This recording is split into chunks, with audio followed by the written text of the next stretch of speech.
don't be scared to like try new things, and don't like lose hope when something doesn't work. A lot of people have to fail a lot to get where they are. So the more you fail, the more you really know. Hello and welcome to the STEM and Research Podcast. Today we have Harsh Mathur with us, who is here to speak about his story with STEM.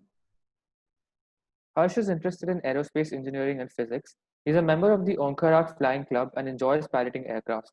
In the past, he scratch built a wind tunnel and an aircraft. For the former, he was an ISEF finalist 2020, and for the latter, he's been a national finalist at the Boeing IIT Aeromodelling Championship. Hi Harsh, thanks for joining us today.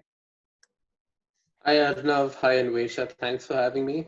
And I'm excited to talk to you about my journey. One of your hobbies is piloting aircraft. So how did you get into piloting? So the journey actually didn't start right from sitting inside an actual aircraft and piloting it.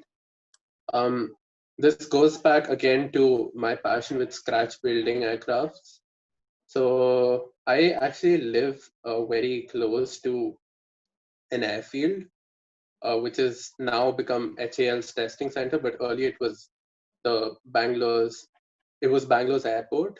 And I was always fascinated by it, and I could see them come really, really close. Like when an aircraft is coming right down to the landing strip, it's pretty close to the ground, and I could see it very clearly. So I think since then I was fascinated about aircrafts, and then slowly I started I developed an interest in like scratch building aircrafts through RC flying. So first I was an RC pilot, which means that I had to I was into flying radio controlled aircrafts which ran on internal combustion engines, which means you actually had to put fuel in, and that's how these engines worked, and they had a piston, etc.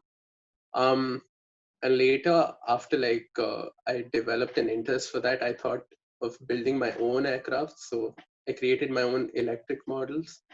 So that's the most common thing used for uh, scratch building aircrafts. And gradually it developed into a full-fledged passion where I thought, if I can build this, why not build and fly these? Why don't we go ahead and try out the other things? So I jumped on board an aircraft, and yeah, and ever since then, I started flying. So what was your first experience flying solo like? Honestly, it was very nerve-wracking. The flights before that was with the instructor. So if anything went wrong, the instructor took over, and he would grab the stick, and actually there are always parallel controls, so he would take over. But in this case, I actually had a very heavy sack of stones and sand in it, because you need to have that amount of weight to counterbalance the power. Otherwise, there's just too much power, and your wind speeds become way too high for that category of an aircraft. So instead of seeing an instructor, I saw a sack of sand and stones, and I thought, oh, okay, now it's actually getting real. I'm gonna go up in the air by myself. So yeah, but I had radio contact throughout, so that gave me some comfort. But besides that, it was actually very terrifying. I could feel the plane reacting differently because there's not a person there anymore. There's just this sack, and um it was different with the weights. So yeah, it was an interesting experience, and mostly nerve-wracking, but after you touch down, it was honestly very revelating. I felt very nice. Yeah. That's really cool. I mean, it's scary to listen to it. So Yeah, it kudos to is scary, but you. after that, actually there's a ceremony where you get drenched with ice water after your first solo flight, kind of to cool you down. So yeah, so it was all fun and games after, but the moment you take off, it was nerve-wracking, but after that it was fun. Yeah. So how often do you get to pilot? I haven't, I actually haven't gone back flying since 2018, which is when like my first 2-3 weeks of flying started, and like that's because of 2019 was like an important year. Like even parents weren't for it because like 12th grade and like the climax of what you're gonna do later in the rest of your life, colleges, etc. That that process started. So I didn't really go in 2019. I was gonna go this year, but unfortunately that plan couldn't see fruition. Yep, that's how this year is for everyone. Yeah, that's how it is. Yeah. So just to clarify, it was in 2018 that you got your license, right? Yeah, that was. Yeah. Okay, so how many hours of flight do you have in total? So I have around 25 to 30 hours. Like I know I should be a little more accurate, but you can take that as like my entire flight time because a few flights I was just like testing out, was in the co-pilot seat and just feeling around the aircraft. So yeah, so you can say that was the time frame or the range of flight hours I have. Yeah. Okay, so this is probably more of a personal question, but while flying an aircraft, do you get to just enjoy the thrill while you're flying, or how alert do you have to be at all times? So if the wind is steady and you find the right throttle power, you can leave the bird like for a few seconds, like a couple of maybe not a couple of minutes, but like you certainly have around 20 to 30 seconds to really like let go and enjoy. But like you actually can't really absolutely let go because in case there's a gust, you really have to be aware. So other than that, yeah, it is a very like enriching experience because it's not most pilots like who fly for leisure, they like most of their thrill comes from the views, the heights, and like the thrill of flying. So there's obviously like a very large enjoyment factor. It's not just like all serious. You have to stay on the stick all the time. You should be aware. Like it's kind of almost like driving, but like with a lot more controls. Like some people, if you're like really into driving and like you find a clear stretch of road and you really want to just floor it and like go full throttle down the road, it's kind of like that. You're enjoying that thrill in speed, but at the same time you're careful. So something like that. Okay, so what does flying mean to you? Oh god, that's actually a very deep, might even go to some philosophy. Flying is like, it's probably an exemplification of your desire to be free. Like many times we've heard, open your wings, go fly, go out there, see the world, fly away, etc. uh, it's kind of like, that when I'm flying. At least when I sit in the aircraft, I'm absolutely free. Like many times I'm scared I might just like do like a trick or a maneuver or two, like a bit too violently, and that might just ruin everything. But that's how free I feel. So yeah, that's actually what flying means to me. It's just absolute freedom. That's definitely quite inspiring.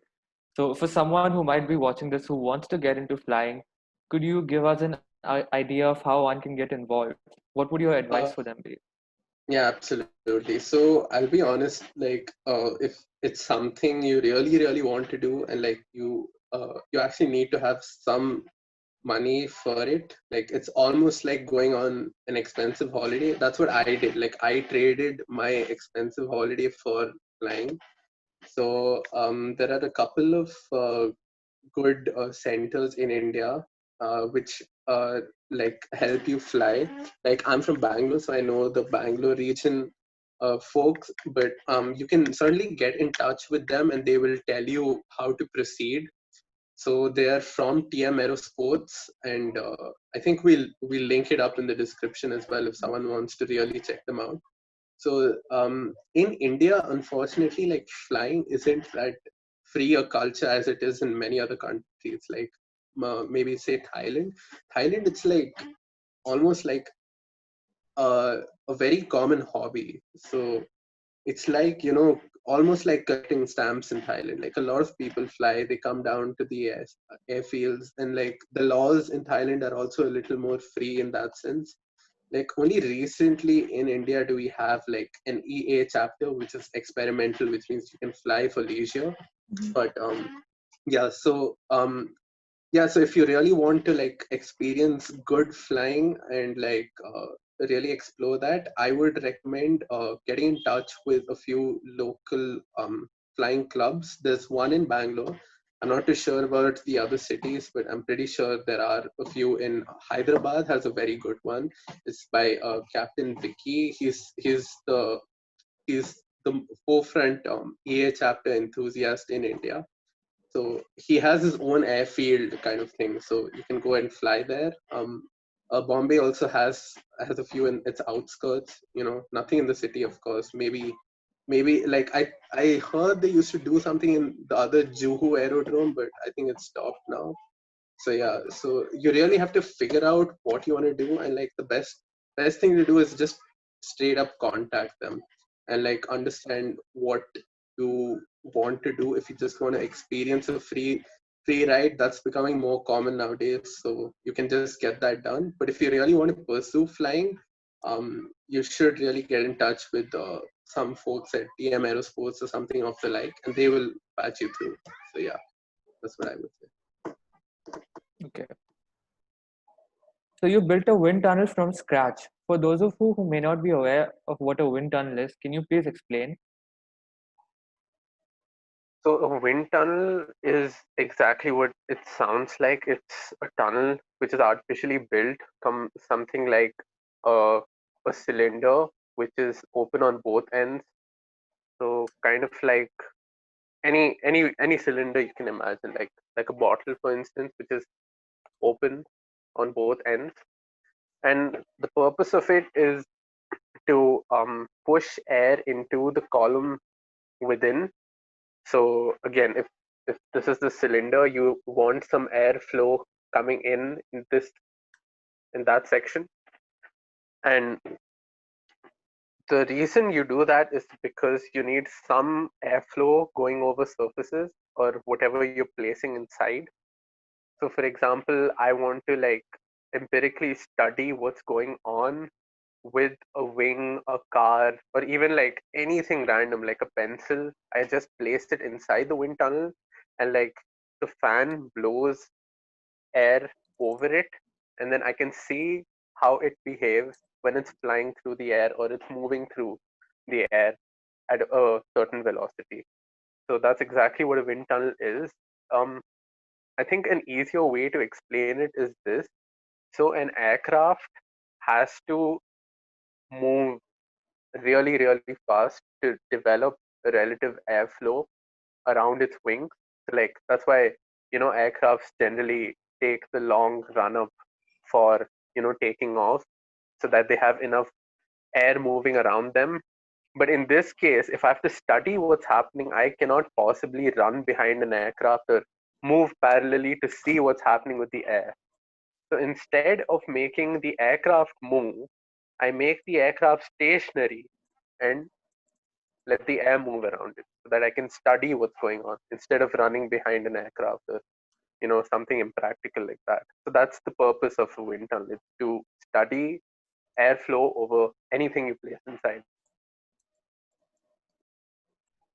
So what made you want to build a wind tunnel? So I too wanted to study exactly what happens to the wing at certain conditions. For example, angle of attack. So to explain that, I'll show you with the help of this model of an airplane. Now, in certain instances, when the the nose is pitched up, like kind of steep with respect to the incoming airflow, which is generally like flat like that. When it's really steep, the wing actually loses lift. This is because of a phenomenon which doesn't allow the wind to like keep around the wing at this angle. At this angle, the incoming air just like kind of misses the wing on top, and that's extremely important to develop good lift. So I wanted to study if there was a method to reduce that separation of airflow so that even at these high angles of attack, which is when the nose is up, there is a decent amount of airflow and therefore lift around the wing. So that's exactly why I built a wind tunnel. Actually, a more interesting reason as to why I had to actually build a physical wind tunnel instead of using software.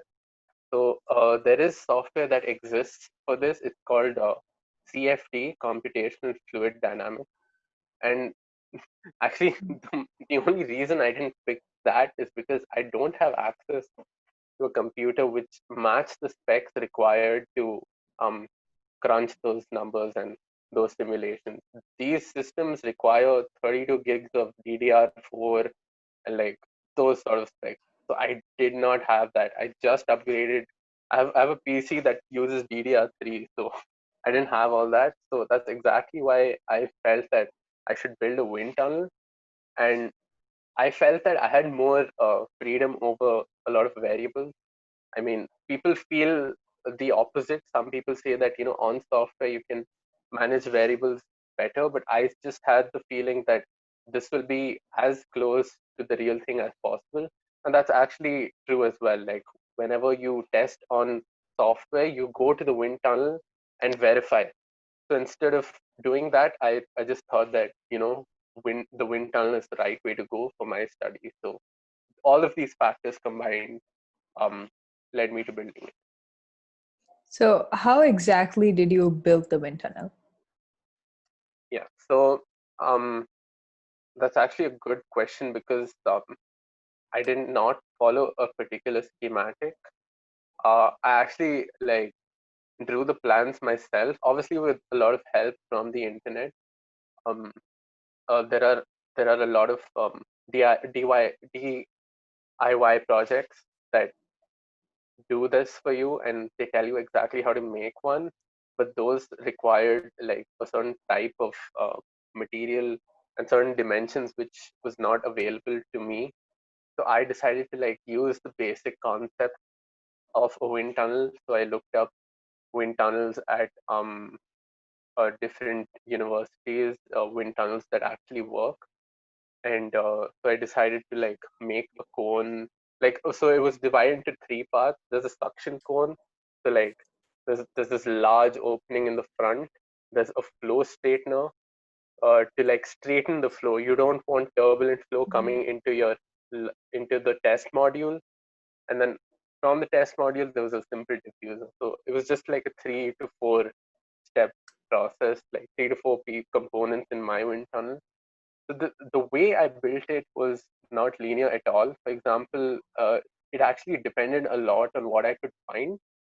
There was some plywood on the roof which was unclaimed, so I just decided to take that and cut it up into like pieces of a cone. So the cone, you can imagine it like a pyramid, but like the top is cut off. So that's how I made my cone.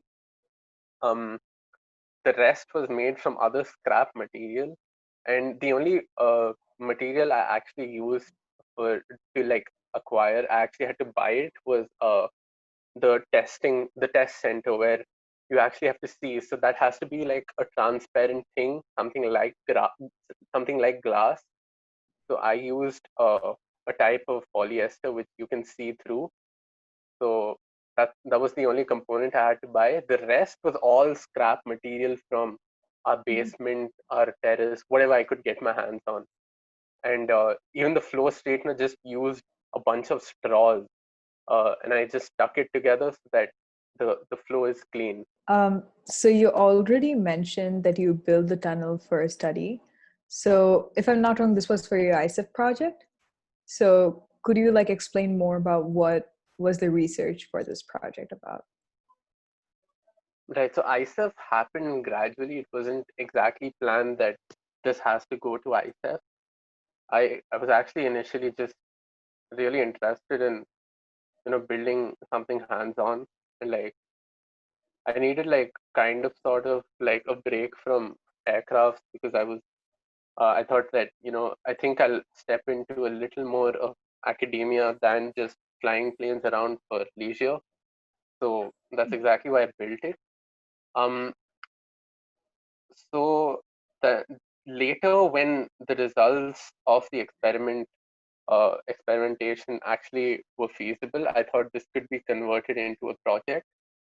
So I saw that there is a method that can be used to remove the the problems that were occurring when the nose of the airplane is high.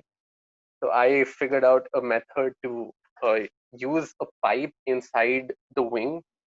So something over here, and it would Mhm. blow across the surface, uh, creating a little more like attraction for the wind above that usually missed this surface. So now it kind of uh, came more close in contact with it.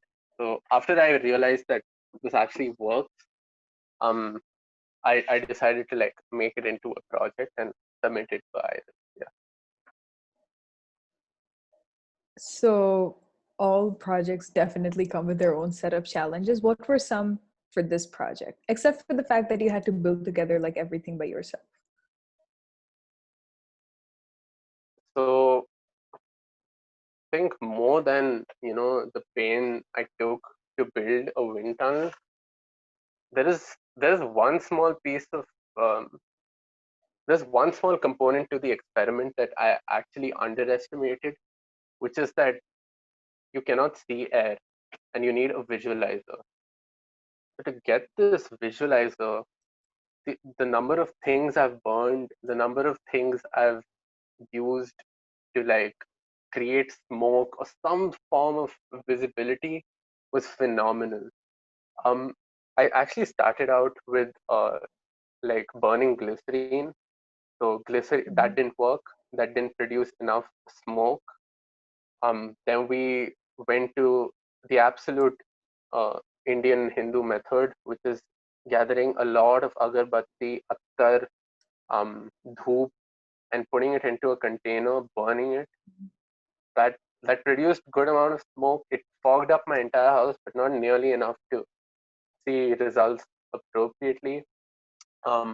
I even like made like I literally took a bottle, attached a fan on top, like somewhere over here, and like filled it up with a lot of dhoop so that I could force it out the other end. So the pipe came out from there, and that still didn't work.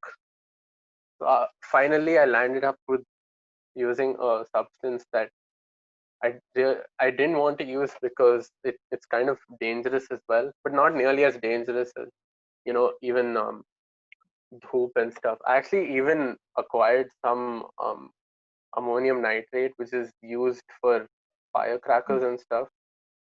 And like I made like a smoke bomb inside an aluminum foil and all. And like the amount of heat that liberated was a lot. So I mean, I only did one test run downstairs, and like that just fogged up the apartment, and like thing was very hot even after some time. I also used this. Yeah, there's one more chemical reaction I used. I used H2O2 and potassium permanganate. So like that gives like a lot of oxygen. So Mhm. that like which dissipates. So I've used all of this, and all of these have failed because like I used like a bottle like this, and like they cannot handle such exothermic reactions. So they just like melted, almost Mhm. exploded. So all of this, finally, I landed on like dry ice plus hot water. So that worked the best. But to like get dry ice, I had to wake up at 6 in the morning and go to the place where they sell it, because usually like they sell it in like huge quantities. So I really had to ask him um to give it to me in like a small quantity, usually used in hospitals and stuff. So yeah, so that was a huge challenge. I mean, after that it was kind of like child's play because I mean I've already engineered around bottles, so might as like I didn't use it didn't require enough trouble to like do the rest. Another like kind of challenging part was using finding something to like blow on to the wing. So like I told you that over here I used like a tube to blow stuff, but what do I blow it with? Finally, I used the vacuum cleaner lying around, so somehow I engineered that and like made a spigot, and like finally it was able to like blow stuff the from the pipes I placed on inside the test center. So I had to drill a hole inside the testing component, and like yeah, so it was a lot of like hands-on engineering work and like a lot of Mhm. challenges that came. But like I didn't face that much challenge with the experimentation because I read up a lot and like the theory worked out. Most of it has been done, but no one's really used it in the context of eliminating turbulence. They've all spoken about how it's efficient, but yeah, so I knew that it would work, but like building it and doing this stuff was easily like a huge challenge. That's extremely cool, and it's quite the story. So, yeah. um, Yeah, that was, so after you finished the project, just as you mentioned before, you submitted it to IRIS, which is the National Feeder Fair to ISEF. So, how was your experience at the IRIS National Science Fair? it was actually amazing because partly because I don't think I had to like manage all the jargon of traveling with a lot of stuff because it happened in my city. Mhm. I think a lot of participants complained about that, and like that was easily a headache I could uh, remove because it's in the same city. So I was able to actually bring the entire wind tunnel to Iris to show Right. the judges that this is what I've done, and I didn't fire it because they were all in a hurry. So, but I showed them like the turning of the fan and the stuff I've used. Also, the fan was also powered by the RC crafts I used to fly. So that was something I could show them. That was the only thing I could show them. That was a good plus. It was my first Iris. I actually didn't hear a lot of how these go. I heard a few people saying that now the funding's changed, like so it's not Intel sponsoring it anymore. But I actually enjoyed it. They did a very good job Mhm. with whatever they had, and yeah, it was absolutely enjoyable. I walked off with so many new friends and so many new contacts. So it was absolutely interesting. Yep, definitely.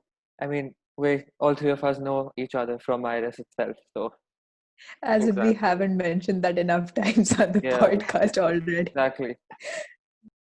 Um, Kind of building off on your interest in aerospace engineering, you've also scratch built an aircraft, right?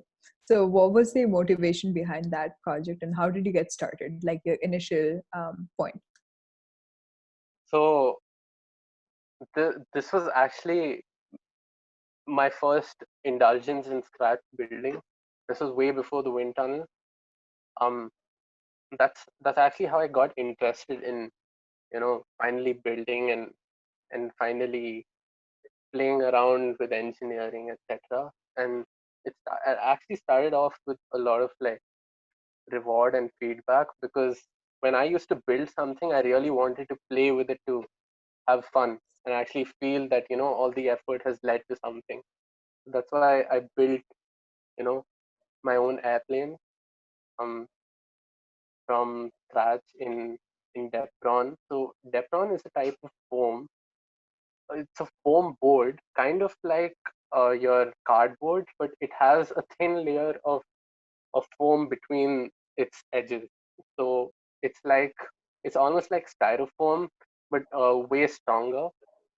I cut them out into pieces and then finally, stuck them up like a 3D figure you would after like uh, taking out pieces on a 2D cutout.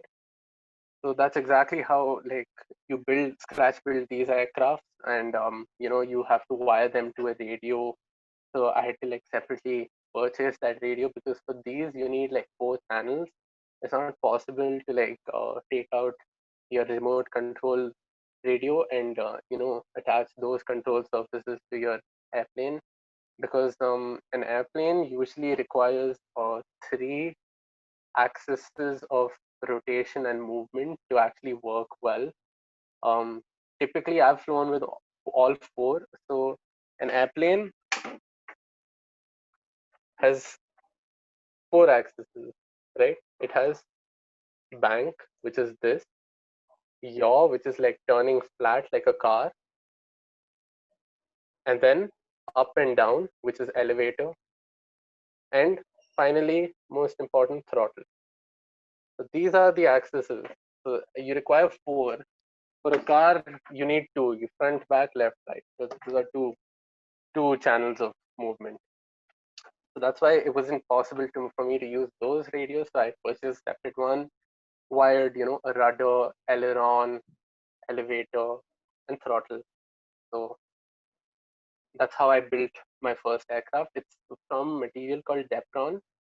So like I said, it's like a cardboard. So I cut out pieces and then stuck them up into a 3D figure, and then attached a motor and did the control surfaces, and then tried flying them around. But this comes with a lot of training and understanding of how an aircraft works. Like even if there is some weight imbalance, sometimes there is a little bit nose heavy, which means that it's slightly bending forward, and a little bit tail heavy, which means that it's going to tilt upwards. This greatly impacts performance. So you really have to get your weights right.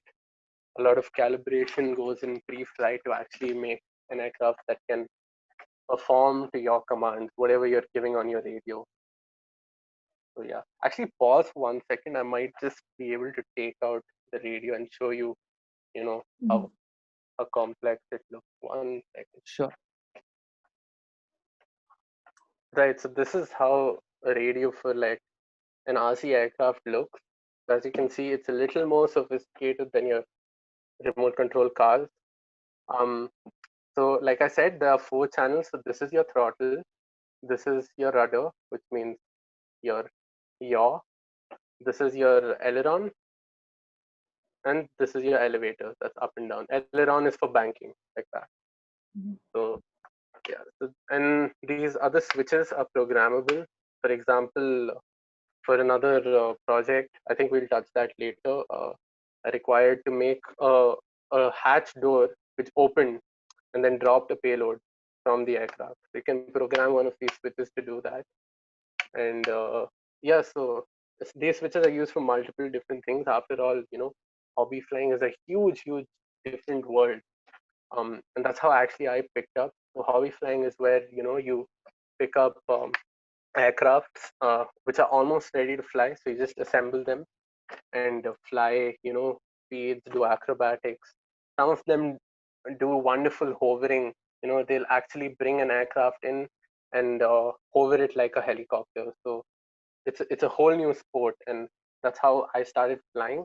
Eventually developed into like building, and then finally into academics and how airflow works, etc. So would you say it was one of the first things that got you into aerospace stuff in general? Yeah, absolutely, because it was like I said, when I was that young, I didn't really see the importance of being that cerebral and being as academic as I thought. I was like kind of like a playful kind of person. So still am, like obviously still am, but back then like I required a lot more, if it had to be fun for me to pursue it. So it was certainly fun. Like eventually it's still fun, but it turned into a whole new type of fun. Yeah. So, yeah. So I think we already mentioned this a couple of times. This was your first project, and you competed at the Boeing IIT Aeromodelling Championship with this aircraft. So a noteworthy thing about this achievement that you were just 13 years old when you first competed. So how was that experience? Absolutely like nerve-wracking at first, because all of these guys were in colleges, some even from the IITs, and all of them were in a team. And I was one alone 8th grader walking in with one radio like this. They had like more sophisticated radios, and like, with one airplane in the other hand. And like, yeah, so it was very interesting. However, like from who I learned flying, so flying is actually, like I said, it's a sport, and it's not like like an RC car where you drive it around, you hit it into a wall, worst thing happens, it breaks. But like an RC flying, you can't do that because like first of all, prop speeds, it's actually dangerous. A lot of people have like had fatalities and a lot of things like that. So you really have to treat it like a very serious sport in that sense. So, and like flying is also not very like cheap. Like an RC car, for example, if you don't know exactly how to recover from situations, if you don't know exactly how to fly, you will lose the aircraft, and that's quite a lot of money. Like each frame costs around like 5 to 6,000 rupees. So yeah, so I have bought like a couple of frames, and like the rest I've scratch built. Once you start scratch building, you're more confident because if it crashes, you're like, I can fix it.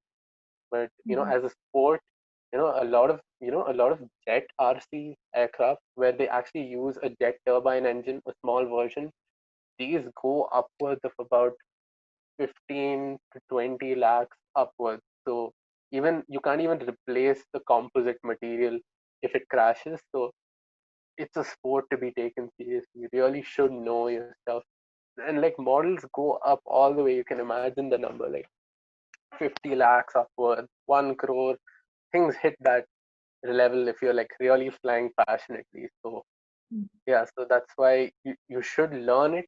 So yeah, I went into this tangent to tell you that I had to learn it from someone, and these people actually told me, there's something at IIT where you should, try it out and see what it is. So I thought that I will try it out. So I got in touch with the organizers and I just asked them if it's even possible for like a school student to come and participate. They said it is okay. So I decided to go with it, and like yeah, so it was a fun experience. A lot of them, obviously, for many reasons. I won't hold it against them, and I won't say that I was extremely was too good. I just had like a few resources. Like I actually like learned flying from a professional.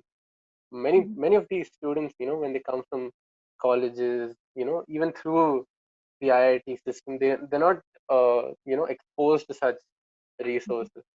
So that may be a reason, but yeah, it was actually interesting to see that I could actually hold my own against them, because after all, even like with learning flying, I was still going up against teams of like college students. So it was nerve wracking at first. I did not know, like, if I would actually do something on and win or anything. Like that was not in my head. I just wanted to like show what I could do with my plane. So yeah, it was an interesting experience. It did go and crash as well, like a couple of times. So I had to like repair it on spot. So yeah, that was also interesting. I had help from there was another team from Bangalore who knew who the people who taught me. So when it crashed, I thought, this piece cannot attach itself to the wing, but they helped me out. I think he used like a knife from his pocket and stuff. So that was also a learning experience. So it was like a small shaft which had broken in my wing, and this guy, I think he almost like took a twig off the ground and kind of stuck it with the cyano super glue and all. You find, he used his sandpaper and like gave it that shape. That was incredible to watch. Like I did not have words. Like the plane crashed and he picked up a twig from the ground and he fixed it. It was absolutely insane. That actually, opened my eyes. And it taught me that, engineering is not something, is always cerebral textbook, or you have to have the right equipment. It's just, it's like an art. Like it's like, actually creating, carving things, even from scratch, absolutely nothing. So that was absolutely wonderful. More than like winning, that experience was like the thing for me. But yeah. Okay, definitely sounds like that was one of the most memorable things that you took away with you. Okay, so we're at the end of this right now. So finally, do you have any advice for young people just getting started with wanting to get into research or innovation, or any final takeaways for the viewers? Yeah. So actually, answers to this question, especially to me, I go on an entire series of knowledge. Like, so I think to like really narrow it down, I would say that don't be scared to like try new things, like, and don't like lose hope when something doesn't work. And this goes for like anything, like especially research. When we see that, an experiment we've actually really worked on and see that, and I've actually worked out the problems behind it, and we see it doesn't work, many times we actually just go away and pick a whole new stream or a whole new type of learning. But instead of being dejected, you should really accept that as a whole experience of science. It's part of it, and like you will only know if you don't really get there. It's like all these common sayings where they say that a person who's lost a million times and won once will have a lot more information and knowledge about people who've done it at once. Like a lot of like any standardized test, for example, if they've scored a perfect score on the first attempt, they're not nearly as knowledgeable about the whole thing as opposed to someone who's like given many attempts and finally reached that score. So it's a similar concept, and the more you fail, the more you really know. That's what I would say. And it's just a part of it. You can't take failure as a way to like exploring yourself as someone who's not done much. It's just a small part of it, and a lot of people have to fail a lot to get where they are. So take it as it comes, and don't take it personally. Just keep going. That's what I would say. Yep. Thank you, Harsh, for joining us today, and thanks to our audience for tuning in. We'll see you all in our future episodes.